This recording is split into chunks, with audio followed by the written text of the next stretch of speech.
Australia کے خوبصورت ساحل پر سمندر کی تہہ میں کورل ریف کی چٹانوں کے قریب ایک شاندار سونے کی جل پری رہتی تھی، جس کے بہتے بال خالص سونے کے دھاگوں سے بنے ہوئے تھے۔ وہ پرامن طور پر رہتی تھی، دنیا سے چھپ کر سمندری زندگی کے درمیان۔ اس کے ساتھ اس کی ایک دوست جل پری بھی رہتی تھی جس کا نام صوفیہ تھا۔ سارا اور صوفیہ میں بہت گہری دوستی تھی۔ وہ سمندر میں ایک بہت ہی دلچسپ زندگی گزار رہی تھی۔ جل پری اپنے سونے کے بالوں کو سب سے چھپائے ہوئے تھی۔ اس کی حفاظت کے لیے وہاں ایک دیو بھی موجود تھا۔ ایک دن ایک مرمن سمندر کی اوپری تہہ میں سمندری پودا سی ویڈ ڈھونڈتے ڈھونڈتے گہرائی میں گیا۔ وہاں اس نے خوبصورت سونے کے بالوں والی جل پری کو دیکھا۔ وہ اس کے خوبصورت بالوں سے کھنچتا ہوا اس کی طرف گیا اور جل پری سے سمندری تہہ میں رہنے کا راز پوچھا۔ جل پری نے کورل ریف کی چٹانوں سے محبت کا اظہار کیا۔ کورل ریف سمندر کی تہہ میں موجود دلچسپ چٹانیں ہیں، جس میں انواع و اقسام میں پودے اور سمندری مخلوقات پناہ لیتی ہیں۔ مچھلیاں اور دوسرے سمندری جاندار کورل ریف میں پناہ لیتے ہیں اور اپنی غذا حاصل کرتے ہیں۔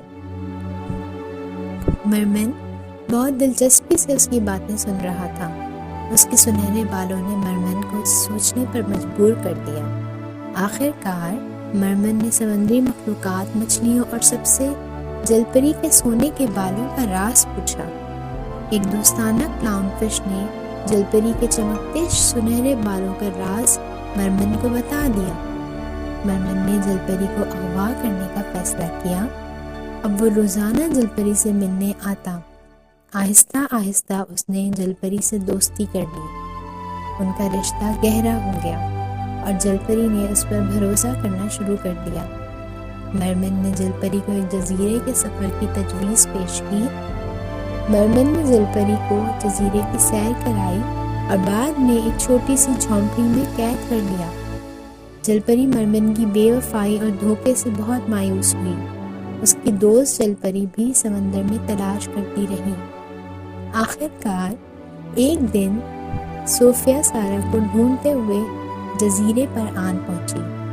اس نے سارا کو جھونپڑی میں قید دیکھا اور پھر رات کی تاریکی میں اس کو وہاں سے آزاد کروا لیا۔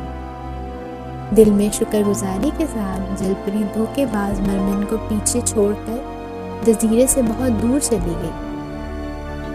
جیسے ہی وہ کورل ریف کی چٹانوں کے قریب پرسکون پانیوں میں واپس آئی، اس نے اپنا سکون دوبارہ حاصل کیا اور اس نے اپنی دوست جل پری کا بہت شکریہ ادا کیا اور خوشی خوشی سمندر کی گہرائی اپنی وفادار دوست کے ساتھ زندگی گزارنے لگی۔